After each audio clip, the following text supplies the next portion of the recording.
വീണ്ടും ഒരു big boss കാലം കൂടി അടുത്തിരിക്കുകയാണ്. റിപ്പോർട്ടുകൾ പ്രകാരം മാർച്ച് ആദ്യവാരത്തിൽ തന്നെ ബിഗ് ബോസ് സീസൺ 6 ആരംഭിക്കും എന്നാണ് അറിയാനായിട്ട് സാധിക്കുന്നത്. ഇതിനോടകം തന്നെ നിരവധി പേരുകൾ അടങ്ങുന്ന പ്രഡിക്ഷൻ ലിസ്റ്റുകൾ പുറത്തു വന്നിട്ടുണ്ട്.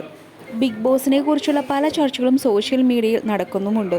ബിഗ് ബോസ് മലയാളം സീസൺ 6ലെ ഒരു കണ്ടസ്റ്റൻ്റാണ് റിനീഷ റഹ്മാൻ. വിന്നറാകാൻ സാധിച്ചില്ലെങ്കിലും ഒരുപാട് ആരാധകരെ നേടാനായിട്ട് റിനീഷയ്ക്ക് സാധിച്ചിരുന്നു. ഇപ്പോഴിതാ പുതിയ സീസണിലേക്ക് പോകുന്നവർക്കായി കുറച്ച് ടിപ്പുകളാണ് റിനീഷ നൽകിയിരിക്കുന്നത്. പ്രത്യേകിച്ച് പ്ലാനിങ്ങുകളൊന്നും വേണ്ട. പ്ലാൻ ചെയ്തതൊന്നും അവിടെ ചെന്നാൽ നടക്കില്ല. നമ്മൾ വിചാരിക്കുന്നതൊന്നുമല്ല അകത്ത് നടക്കുന്നത്. നമ്മൾ ഒരു ഗെയിമിന് വന്നതാണ്. ഇതൊരു പോരാട്ടം തന്നെയാണ്. കൂടെയുള്ളവരാണ് നമ്മുടെ എതിരാളികൾ. മുന്നോട്ട് പോകാൻ ഇവരെ തന്നെയാണ് നമ്മൾ ഔട്ടാക്കേണ്ടതും. അതൊരു ഗെയിമാണെന്ന് മനസ്സിൽ ഉറപ്പിച്ചു വെക്കുക. അതിൽ നിന്നും നമ്മുടെ ശ്രദ്ധ മാറിപ്പോകരുത്. ഞാൻ പുറത്തിറങ്ങിയപ്പോൾ പലരും പറഞ്ഞത് നന്നായി പോയിക്കൊണ്ടിരിക്കുകയായിരുന്നു, പക്ഷേ സൗഹൃദം കൂടിപ്പോയി എന്നാണ്.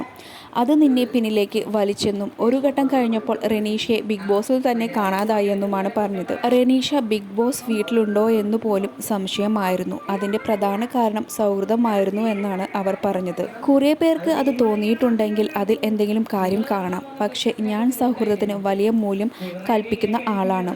സൗഹൃദം നന്നായി കൊണ്ടു നടക്കുന്ന ആളാണ്. കുറേ ദിവസം ഗെയിം എന്ന് പറഞ്ഞ് നടക്കും. പക്ഷേ അത് കഴിഞ്ഞ് പിന്നെ നമ്മളാകും. അപ്പോൾ ചിലതിന് വാല്യൂ കൊടുക്കും, ചിലത് മറന്നു പോകും.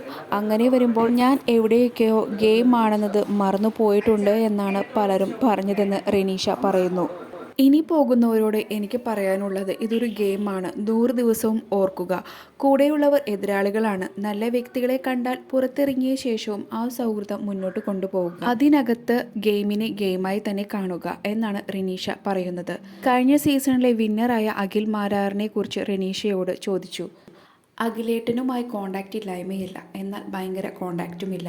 വിളിച്ചാൽ ഫോൺ എടുക്കില്ല എന്ന് പറയണമെങ്കിൽ ഞാൻ വിളിച്ചു നോക്കണം. പക്ഷേ ഞാൻ ഇതുവരെ വിളിച്ചിട്ടില്ല.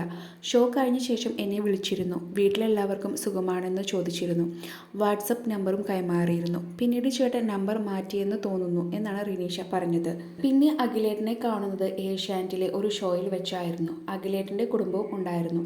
അന്ന് ഒരുപാടൊന്നും സംസാരിക്കാനായില്ല. പിന്നെ കാണുന്നത് ഖത്തറിൽ വെച്ചായിരുന്നു. ഒരേ ഹോട്ടലിലായിരുന്നു താമസം. അന്ന് അത്യാവശ്യം സംസാരിച്ചിരുന്നു. പക്ഷേ ഫോൺ വിളിക്കുന്ന അത്രയും ബന്ധം പുറത്തു വന്നതിന് ശേഷം ഞങ്ങൾ തമ്മിൽ ഉണ്ടായിട്ടില്ല എന്നും റിനീഷ പറയുന്നു. കൂടുതൽ അപ്ഡേറ്റ്സിനായി ഈ ചാനൽ സബ്സ്ക്രൈബ് ചെയ്യുക.